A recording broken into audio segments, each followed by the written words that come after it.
अस्सलामुअलैकुम नाज़रीन, मैं हूं फर्रुख अब्बास और चैनल है न्यूट्रल बाय जावेद चौधरी। नाज़रीन, आज एक पुरसरार फौजी का इंटरव्यू लेके आपके सामने हाजिर हैं। पुरसरार क्यों कह रहा हूं ये आपको तारुफ में बताऊंगा। हमारे साथ जो मौजूद हैं मेहमान शख्सियत, वो हैं डॉक्टर मेजर जनरल रिटायर्ड रजा मोहम्मद, इनका नाम है। अब मैं इनका अगर आपका तारुफ करवाऊं तो आप भी शायद परेशान हो जाएंगे। मैंने जब इनका तारुफ पढ़ा तो मैंने कहा कि जब इनसे मुलाकात होगी तो मैं इनसे पूछूंगा कि बताना कितना है, क्योंकि वो इतना ज्यादा था कि मुझे लगा कि ये सारा कुछ बताना मुमकिन नहीं रहेगा। तो जितना मुमकिन है मैं सिर्फ आपको वो बताने जा रहा हूं कि 4 ममालिक में पाकिस्तान के एम्बेसडर रह चुके हैं, सऊदी अरब में सर्व कर चुके हैं, जर्मनी में पढ़ चुके हैं, यूएसए में पढ़ चुके हैं, सी पैक पे इन्होंने पीएचडी की हुई है, और जो सबसे खसूसी तारुफ है कि जो आईएसआई है उसमें ये डीजी के तौर पे सर्व कर चुके हैं। और इप्री एक बहुत बड़ा थिंक टैंक है पाकिस्तान का, जो पाक यूएस रिलेशंस पे भी बहुत स्पेशल काम करता है, उसके भी ये प्रेसिडेंट रह चुके हैं। तो इतनी बड़ी मेहमान शख्सियत हमारे साथ मौजूद हैं। तो पहला सवाल करने से पहले सबसे पहले तो सर आपको वेलकम कहता हूं। थैंक यू सो मच, बहुत शुक्रिया जी, थैंक यू। मुझे सर ये बताइएगा सर कि मैं आईएसआई के हवाले से ही आता हूं डायरेक्टली पहले। हालांकि अब हमें पता है कि इस तरह की इंफॉर्मेशन हम बड़ा सोच समझ के देते हैं, पाकिस्तानी बड़े रिस्पॉन्सिबल हैं, भारतीयों की तरह नहीं है कि जो कुछ भी जाके बोल देते हैं। हमारा इदारा है तो हमें पता है हमने कितना बोलना है, कितनी बात करनी। मुझे बताइएगा कि अभी जो भारत इस वक्त हरकतें कर रहा है, ये मैं आपसे मुख्तलिफ टॉपिक्स इसमें डिस्कस करूंगा, जिसमें से एक तो भारत के हवाले से है कि भारत के अज़ाइम आपको क्या नजर आ रहे हैं, जो चाइना का और भारत के मसाइल आपस में शुरू हो चुके हैं, जिसमें एक वाकया है जो आज मैं बताऊंगा कि जिससे साफ लग रहा है कि अब खतरा शायद भारत को चाइना की तरफ से ज्यादा हो गया। प्लस कुछ मैं आपसे ये भी पूछूंगा आज के पाकिस्तान जो जंग में जीते हुए इलाके हैं वो वापस क्यों कर देता है। मुझे आपसे ये भी पूछना है कि पाकिस्तान की जो अप्रोच है वो डिफेंसिव क्यों है, हम लोग आगे बढ़ के धमकी क्यों नहीं दे देते, हम सिर्फ जवाब क्यों देते हैं। मुख्तलिफ चीजें हैं, इसके अलावा भी बहुत कुछ है आपसे पूछने वाला। फिलहाल तो ये मोटी मोटी चीजें हैं, मैंने कहा सर आपको बता दूं, इस पे आपसे बात होगी। तो पहला वही सवाल सादा सा कि इंडिया की जो धमकियां हैं, ये जो अभी इन्होंने सिंध के हवाले से दी है, इसे इन्होंने थोड़ा सा प्रोलॉन्ग कर दिया। अब इसमें इनके एक शंकर लाल वानी साहब हैं जो बीजेपी के एमपी हैं, और फिर एक शाह नवाज साहब हैं जो उनका मुस्लिम फेस हैं, ये भी बीजेपी से ताल्लुक रखते हैं, इन्होंने भी बात सेकंड कर दी है, और सब ये कह रहे हैं कि मोदी की मर्जी के बगैर ये बात हो नहीं रही। तो आपको क्या लगता है, आपने इंटेलिजेंस में सर्व किया है, आप इंडियंस के माइंड को पढ़ना जानते हैं, ये क्या माइंडसेट है, ये करना क्या चाहते हैं? जी, बहुत शुक्रिया, मुझे आपने अपने प्रोग्राम में मधु किया फ़ारूक साहब। सबसे पहली बात ये जी, जहाँ तक इंडिया का ताल्लुक है, पाकिस्तान मिलिट्री हो, मीडिया हो, बाकी लोग हों, हमारा फोकस रहता है उनके ऊपर, क्योंकि वो हमारे लिए एक एग्जिस्टेंशियल थ्रेट है। उन्होंने डिक्लेयर किया हुआ है कि ये दुनिया में 2 ही मुल्क हैं, एक इज़राइल और एक इंडिया, जिन्होंने डिक्लेयर किया हुआ है कि इनके डिज़ाइन जो एक्सपेंशनिस्ट हैं, वो ग्रेटर इज़राइल बनाना चाहते हैं, ये ग्रेटर इंडिया बनाना चाहते हैं, या महाभारत। और महाभारत का नक्शा इन्होंने अपनी जो पार्लियामेंट में उसमें आवेज़ा किया हुआ है, और वो उसका मतलब पूरा साउथ एशिया है, कोई चाइना के हिस्से हैं, कोई क्या है, part of Afghanistan and so fourth. तो पहली बात तो ये कि जो इनके अज़ाइम है उनकी वजह से पाकिस्तान हर वक्त ऑन गार्ड रहता है, कोई भी महकमा हो, नंबर 1। नंबर 2, अभी वो क्या कर रहे हैं, सिंध की जो बात आप कर रहे हैं, ये जो उनकी तरफ से थ्रेट्स आ रही हैं, कभी इनके मिलिट्री वाले देते हैं, कभी नॉन मिलिट्री वाले, कभी पॉलिटिशियंस थ्रेट देते हैं, कभी मोदी साहब को बात करते हैं। तो ये सारी की सारी चीज़ को हमें, मेरा ख्याल है जो टाइम लाइन है हमें मई 25 वाली लेनी पड़ेगी, मार्का हक और बुनियादन मरसूस वाली। उससे पहले जो वो करते रहे वो तो था, लेकिन उसमें जो उनको ऑफेंसिव उन्होंने किया, हमला उन्होंने किया, पहल उन्होंने की, जो पाकिस्तान का जवाब था वो इतना इफ़ेक्टिव था, और उनको जो हज़ीमत उठानी पड़ी वो नाकाबिल बयान है। पाकिस्तान को अल्लाह ने फ़तह मुबीन अता फरमाई, और इंटरनेशनली पाकिस्तान रिकगनाइज़ हो चुका है। और इंटरनली जो उन्होंने दावे किए थे, थोड़ी देर पहले आप मीडिया की आप बात कर रहे थे, इंडियन मीडिया ने तो बहुत ही अजीब और इमेच्योर तरीके से बिहेव किया था। और उस रात को उन्होंने कहा जी कि शायद लाहौर के बंदरगाह पे कब्ज़ा हो गया, ये हो गया, वो हो गया, पाकिस्तान के टुकड़े हो रहे हैं, बलूचिस्तान में ये हो गया, फ़लान हो गया। तो बाद में जब आंख खुली उनकी, तो पता चला कि मोदी साहब तो जो है वो दौड़ पड़े वाशिंगटन की तरफ कि जी हमारा आप सुलह सफाई करवाइए। तो अभी ये सारा कुछ क्यों हो रहा है, जो आपका सवाल है वो बड़ा इंपॉर्टेंट है। मेरे ख्याल में ये अपनी एम्बेरसमेंट को काउंटर करने के लिए कोशिशें कर रहे हैं, और उसके 2-3 रुख हो सकते हैं। एक रुख ये है कि वो शायद पाकिस्तान को धमकियां दे रहे हैं, कि वो ये समझते हैं कि शायद पाकिस्तान जो है वो मरूब हो जाएगा या दब जाएगा, या पाकिस्तान को जो है गिवन कर देगा किसी चीज़ पे।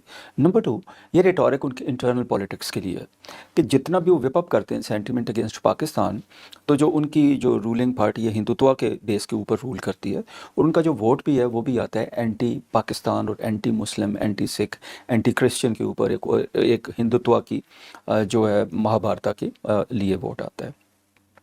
नेक्स्ट सिंध के ऊपर फोकस या किसी के ऊपर फोकस, जो मर्जी वो करें, किसी के ऊपर भी फोकस करें, अल्हम्दुलिल्लाह Pakistan is very very well prepared, और उनकी धमकियों से, उनके रेटोरिक से हमें कोई इफेक्ट नहीं होता। थर्ड चीज़ है इंटरनेशनली भी वो बहुत एम्बेरस हुए। अगर आपको याद हो तो ट्रंप साहब जो हैं कोई पता नहीं 40-50 दफ़ा ये बात कर चुके हैं कि उन्होंने इनका सीज़ फायर करवाया, और सीज़ फायर के अलावा वो ये कह चुके हैं वो 6 से 7 जहाज़ जो हैं पाकिस्तान ने उनके गिराए हैं। तो ये सारी एम्बेरसमेंट को काउंटर करने के लिए मुख्तलिफ़ किस्म के काम कर रहे हैं, झूठ और सच मिला के।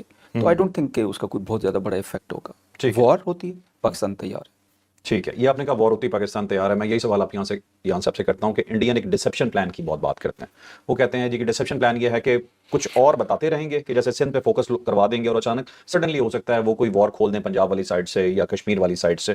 تو آپ کو ایسی کوئی پاسبلٹی نظر آتی ہے؟ اور فار ایگزامپل اگر وہ واقعی ایسا کرتے ہیں، کیونکہ یہ تو آپ نے بتایا کہ تقریباً نہ ہونے کے برابر ہے، لیکن ایک ہائپوتھیٹیکل ڈسکشن کرتے ہیں ہم اس کے اوپر کہ اب آج کل کی وار ڈفرینٹ ہے، اب اس پہ ضروری نہیں ہے کہ فوج ہی کراس کرے، آپ نے ایئر اسٹرائکس کر سکتے ہیں، آپ میزائل پھینک سکتے ہیں.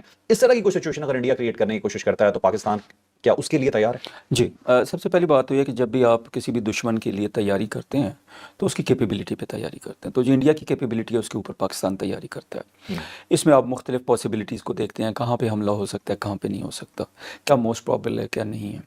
تو آپ کی جو وار گیمنگ ہوتی ہے یہ تھرو اینڈ تھرو سال ہر سال سے جاری رہتی ہے، موڈیفائی ہوتی جاتی ہے، چینج ہوتی رہتی ہے، اس میں امپروومنٹس آتی رہتی ہیں. اگر آپ کو یاد ہو تو انڈیا نے 2010 میں ایک نئی اسٹریٹجی کی بات کی تھی، کولڈ اسٹارٹ اسٹریٹجی کی. پاکستان نے اپنی وار گیمز کی، ایکسٹینڈڈ پیریڈ تھا 1.5-2 سال کا. پاکستان نے وار گیمز کی اور پاکستان نے وار گیمز کرنے کے بعد اپنا نیو وار فائٹنگ کانسیپٹ دے دیا. ٹھیک ہے. نیو وار فائٹنگ جو کانسیپٹ تھا اس کے لحاظ سے پاکستان نے اپنی فورسز جو ہیں ان کو ریگروپ کیا، ان اے وے ری ڈیزائن آپ کہہ سکتے ہیں کہ اسٹریٹجی کو کیا گیا. اور پاکستان از فلی پریپیئرڈ کہ کہیں سے بھی وہ جو بھی کرنا چاہیں گے. پاکستان بڑا بیلنسڈ طریقے سے اس وقت بیٹھا ہوا ہے اور افواج جو ہوتی ہیں ان کی جو پلیسمنٹ ہوتی ہے پیس ٹائم میں بھی اور وار میں بھی وہ اس طریقے سے کی جاتی ہے بڑی کیلکولیشن اور بڑی پریسیجن کے ساتھ. جیسے آپ چیس کھیلتے ہیں تو چیس کی مووز کرتے ہیں تو بڑی پریسیجن، بڑی کیلکولیشنز کے ساتھ، بہت اکریزی کے ساتھ فورسز کی پلیسمنٹ پیس میں بھی کی جاتی ہے، وار میں بھی کی جاتی ہے. سرپرائز جو آپ نے بات کی میزائل اور ایئر کی، یس پاسبلٹی تو ہے کہ آپ کبھی بھی دشمن کو لائٹ نہیں لیتے، کبھی آپ اپنے آپ کو آف گارڈ نہیں کرتے. آپ نے اپنے گارڈز کو تیار رکھنا ہے، گارڈز اوپر رکھنے ہیں، آپ نے اپنی تیاری رکھنی ہے. تو ہمارے جو سسٹمز ہیں مانیٹرنگ کے، جو ہمارا ایئر ڈیفنس سسٹم ہے، جو سیٹلائٹس ہیں ہماری جن کے ساتھ ہم لنکڈ ہیں، جو ہمارا ایبلٹی ہے جو دیکھنے کی، سننے کی دشمن کو، الحمدللہ وہ کافی بہتر ہے. اور جب بھی وہ موبلائز کریں گے، ایئر کو کرتے ہیں، میزائل کو کرتے ہیں، تو پاکستان کو خبر ہو جاتی ہے. خواہ گراؤنڈ پہ جو لوگ موجود ہیں وہ ہمیں خبر دیں، خواہ سیٹلائٹ سے ملے، خواہ سینسر سے ملے، خواہ اور مانیٹرنگ سسٹم ہے ان سے ملے، تو سرپرائز کرنا مشکل ہوگا. however پاکستان ہر وقت تیار ہے. پاکستان کا ایئر ڈیفنس سسٹم جو ہے وہ بھی پہلے سے ابھی اور زیادہ بہتر ہے. اور خدا نخواستہ ابھی وہ کوئی ایڈونچر کرتے ہیں تو پاکستان کا جواب پہلے سے زیادہ لیتھل ہوگا، پہلے سے زیادہ ایکسپینڈڈ ہوگا، پہلے سے زیادہ ڈیپ ہوگا، اور جو ابھی ہوا تھا اس کے شاید سینکڑوں گنا زیادہ ہوگا. اچھا ٹھیک ہے. اجل صاحب کہا جاتا ہے آئی ایس آئی میں جنات بھی ہیں، وہ بھی بتا دیتے ہیں آگے کچھ. جی اس طرح ہے جی کہ جو پیس ٹائم میں نا آپ بڑی محنت کرتے ہیں نا جی. تو جو آپ کے جو ریسورسز ہوتے ہیں جو انٹیلیجنس کے، وہ الیکٹرانک بھی ہوتے ہیں، ہیومن ریسورس بھی ہوتا ہے، اوپن سورس بھی ہوتا ہے. تو بہت کچھ ہے جو آپ نے دنیا میں اس وقت پھیلا ہوا ہوتا ہے آپ کا. کہتے ہیں کہ آئی ایس آئی نے اپنے لوگوں کو ٹرینڈ ہی ایسا کیا ہے کہ اب وہ ہیومن سے نکل کے جنات بن چکے ہیں کہ انہیں پکڑنا ناممکن ہوتا ہے، لیکن وہ سب کچھ جانتے ہیں کہ ہو کیا رہا ہے. یہ واقعی ہماری آئی ایس آئی کے بارے میں یہ باتیں ٹھیک ہیں؟ جی اللہ کا شکر ہے. پاکستان کی جو آئی ایس آئی ہے، یہ انٹیلیجنس سروسز ہے، ملٹری انٹیلیجنس ہو، ایون آئی بی ہے، باقی جو سروسز ہیں الحمدللہ ان کی جو استعداد ہے وہ بہت بہتر ہے. اور ہر آئے دن کے ساتھ ٹیکنالوجی کے ساتھ جو ہیومن انٹیلیجنس ہے وہ ملٹی پلائی کرتی رہتی ہے. تو اس لیے بہت اچھی حالت میں ہمیں خبریں ٹائم پہ مل جاتی ہیں اور بہت ساری جگہوں پہ آپ بہت سارے کام بھی کر لیتے ہیں. جی ٹھیک ہے. اچھا جنرل صاحب مجھے ایک چیز بتائیے گا کہ ابھی انڈیا کے اندر ایک بڑی آگ لگی ہوئی ہے، فیلڈ مارشل صاحب تمام فورسز کو اب کمانڈ کریں گے، اور وہاں پہ ڈیسیژن میکنگ کا بڑا پرابلم ہے، اور ڈیسیژن کس نے کرنا ہے، کب کرنا ہے، اس میں انڈیا بہت کنفیوز ہے. ایون اپنی جنگوں کے اندر بھی انہیں نہیں پتا ہوتا کہ آرڈر کہاں سے آ رہا ہے، کس سے آرڈر لینا ہے. ہمارے یہاں اب سینٹرک ہو گیا.